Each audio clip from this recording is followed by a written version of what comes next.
سید عطا اللہ شاہ بخاری رحمہ اللہ کے بارے میں ملتا ہے کہ ایک مسجد میں نماز کے بعد بیٹھے ہوئے تھے، ایک صاحب آئے اور ان کے قریب نماز پڑھنے لگے۔ انہوں نے اللہ اکبر کہا، ہاتھ سینے پر باندھا۔ شاہ صاحب کہتے ہیں میں سمجھ گیا کہ یہ اہل حدیث ہے۔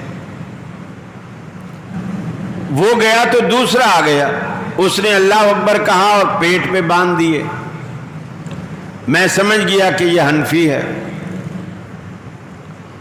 کہتے ہیں وہ چلا گیا، تیسرا آیا، اس نے اللہ اکبر کیا اور ہاتھ چھوڑ دیے۔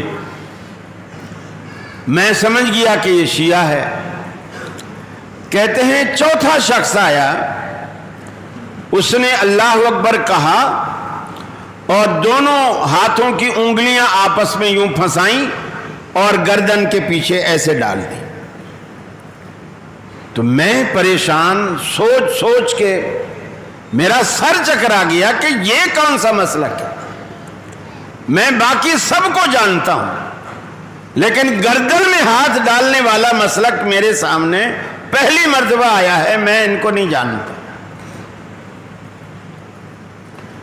فرماتے ہیں جب وہ شخص نماز سے فارغ ہوا تو میں ان کے قریب تھوڑا ہوا اور میں نے پوچھا بھائی باقی تو سارے مسلک والوں کو میں جانتا ہوں، لیکن یہ جو گردن میں ہاتھ ڈالنے والا تیرا عمل ہے یہ میرے سامنے پہلی دفعہ آیا ہے، یہ کون سا مسلک ہے؟ فرماتے ہیں کہ اس نے مجھے بتایا کہ پہلے میں ہاتھ سینے پر باندھتا تھا، ایک مسجد میں گیا، لوگوں نے کہا تو غیر مقلد ہے، وہابی ہے، بے پیرا ہے، بے مرشد ہے، اماموں کا گستاخ ہے۔ تو میں نے کہا پھر میں کہاں ہاتھ باندھوں؟ انہوں نے کہا پیٹ پہ باندھا کر۔ میں نے پیٹ پہ باندھنا شروع کر دیا۔ پھر ایک مسجد میں گیا، میں نے نماز پڑھی تو وہاں لوگ مجھے کہنے لگے وہ تو حنفی ہے، تو مقلد ہے، تو یہ ہے، تو وہ ہے، تیرا تو ایمان ہی بیکار ہے، تیری نماز ہی بیکار ہے۔ میں نے کہا میں کیا کروں؟ انہوں نے کہا ہاتھ چھوڑ کے نماز پڑھا کر۔ میں نے ہاتھ چھوڑ کے نماز پڑھنی شروع کر۔ پھر ایک مسجد میں گیا، انہوں نے کہا وہ تو شیعہ ہو گیا ہے، تو صحابہ کا گستاخ ہے، تو فلاں ہے، تو فلاں ہے۔ میں نے کہا بھی میں کہاں ہاتھ باندھوں؟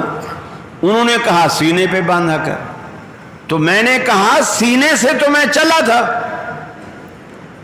جب بھی لوگوں نے مجھے کافر کہا، پیٹ پہ باندھے جب بھی کافر کہا، ہاتھ چھوڑے جب بھی کافر کہا، میں تو کسی طرح مسلمان نہیں رہا۔ میں نے لوگوں کے کفر کے فتوے سے بچنے کے لیے میں نے ایک نیا طریقہ نکالا ہے، اس کا نہ کسی کو پتہ ہے نہ کوئی مجھے کافر کہتا ہے۔ ہر کوئی سوچ سوچ کے پاگل ہوتا ہے کہ یہ کون سا مسلک۔ تو میں گردن میں ہاتھ ڈال کے جب سے نماز پڑھنی شروع کی ہے تب سے لوگ مجھ پہ اب فتویٰ نہیں لگاتے، ان کو پتہ ہی نہیں کہ یہ کون سا مسلک ہے۔ یہ بات کرنے کے بعد شاہ صاحب رحمۃ اللہ علیہ فرماتے ہیں علماء نے دین کو اتنا پیچیدہ بنا دیا ہے کہ لوگ اصل دین کو چھوڑ کر ان کے فتووں سے بچنے کے لیے نئی راہ تلاش کرنا چاہتے ہیں، نیا راستہ تلاش کرنا چاہتے ہیں۔